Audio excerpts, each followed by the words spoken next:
Thank you for choosing to watch this webinar presentation on the new UK Scientific Advice Procedure for Veterinary Medicines. My name is Sam Fletcher and I'm the Head of Human and Environmental Safety for Pharmaceuticals here at the Veterinary Medicines Directorate.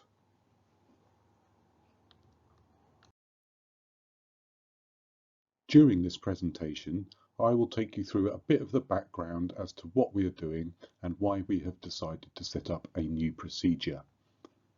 There will be a brief description of the intended procedure with a request for feedback on this proposal. We at the VMD are setting up a new procedure for the purpose of allowing prospective applicants to ask us for detailed scientific advice. Applicants will be able to request scientific advice for any application type, in particular applications for new marketing authorizations, be they for pharmaceuticals, biopharmaceuticals or vaccines, for so-called novel therapies, and for the setting of maximum residue limits. As part of this project, we intend to publish general guidance on how to apply and what information and data applicants will be required to provide for these applications. You may be asking, why is the Veterinary Medicines Directorate setting up such a procedure now? Well, the UK has left the European Union and it is the European Medicines Agency that currently provides scientific advice for applicants. Once the transition period is complete at the end of this year, any new scientific advice provided by the European Medicines Agency will not apply in the UK. As such, applicants for the UK market will need to have a similar procedure available that provides scientific advice that is relevant to the UK. To make it as simple as possible for people to follow, the intention is to have a procedure that is similar to the service provided by the European Medicines Agency. Like the European Medicines Agency's scientific advice procedure, applicants will be able to request scientific advice on any aspect of a potential application dossier. These include applications for new marketing authorizations, variations to established marketing authorizations, applications for novel therapies, and new maximum residue limits, including extensions and variations. Although we won't be restricting the timing of any scientific advice sought, it is expected that it will be requested before the application to which it relates is made. So, how will it work? A sensible first step in the process would be for any potential applicants for scientific advice to request a pre-submission meeting with relevant assessors at the VMD. The VMD already has a long-established tradition of welcoming current MA holders and potential applicants to come in and talk to us regarding any regulatory advice that they may need, and this will not be changing. A pre-submission meeting for scientific advice may be quite similar to a normal regulatory advice meeting, in that both scientific and regulatory aspects could be discussed. But in addition, VMD assessors would be able to provide practical advice on the new procedure, including whether the applicant would need scientific advice or if it would be considered regulatory.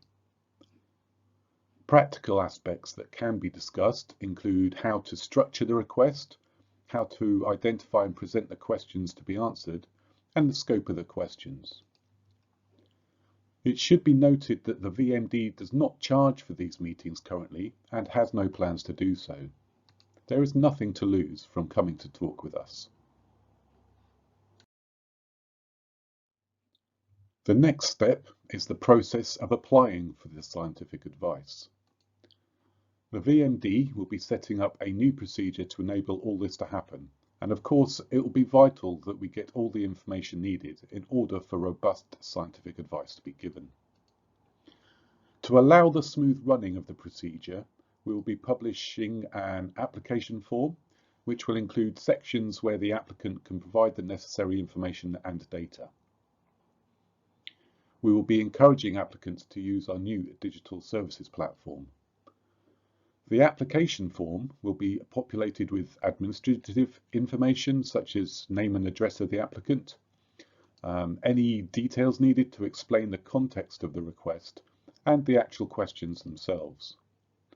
All relevant data, supportive or pivotal, should be provided in the annexes. It will be a similar format to the European Medicines Agency's procedure, in that we would expect the applicant to propose an answer to the question based on the data provided. The application will be validated so that any missing information can be included before the assessment starts.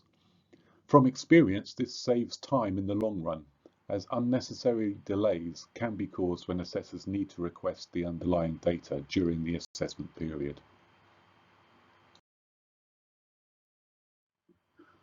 The next step in the process is the assessment itself. VMD assessors will be working to recently published timelines that are common to many procedures. The initial assessment will be completed within 90 calendar days of the application passing validation. If there are any outstanding issues which prevent the scientific advice being completed, such as missing or unclear information, then our assessors will put together a list of questions to be addressed by the applicant. If more than one scientific discipline is involved, i.e. quality, safety, efficacy, then questions relating to all disciplines will be sent to the applicant in one easy-to-manage document. If this step is necessary, then the procedure clock will stop, awaiting a response from the applicant.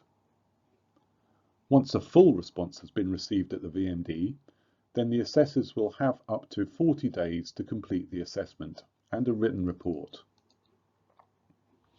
The written report will include the opinions and advice from the assessors, and this will be sent in confidence to the applicant.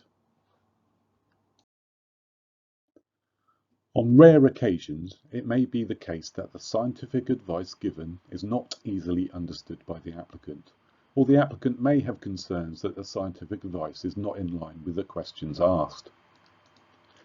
In these cases, there will be the opportunity for the applicant to request a clarification of the scientific advice provided.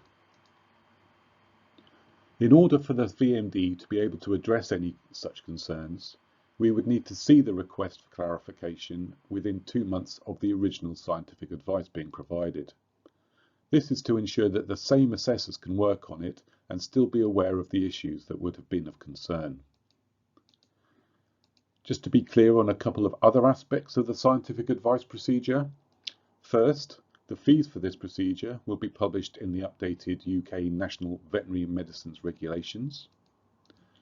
And secondly, although it would be expected that the applicant would follow the scientific advice when putting together their dossier, the advice is not binding. We would of course expect a thorough justification for why the scientific advice had not been followed, as we would for any derogations from established guidance.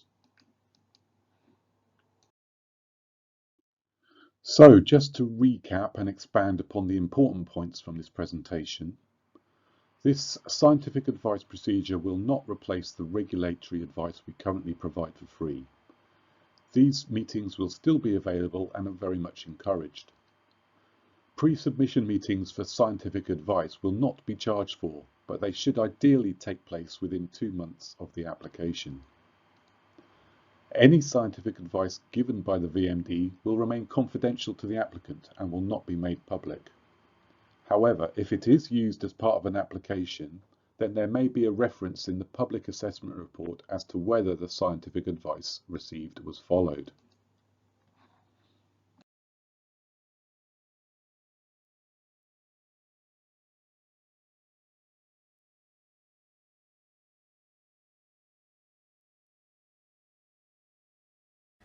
The VMD welcomes any questions that you might have. To ask your questions, please go to www.slido.com and use the event code 96607. Slido will be open for your questions until Friday the 20th of November. Responses will be published to your questions by Friday the 27th of November.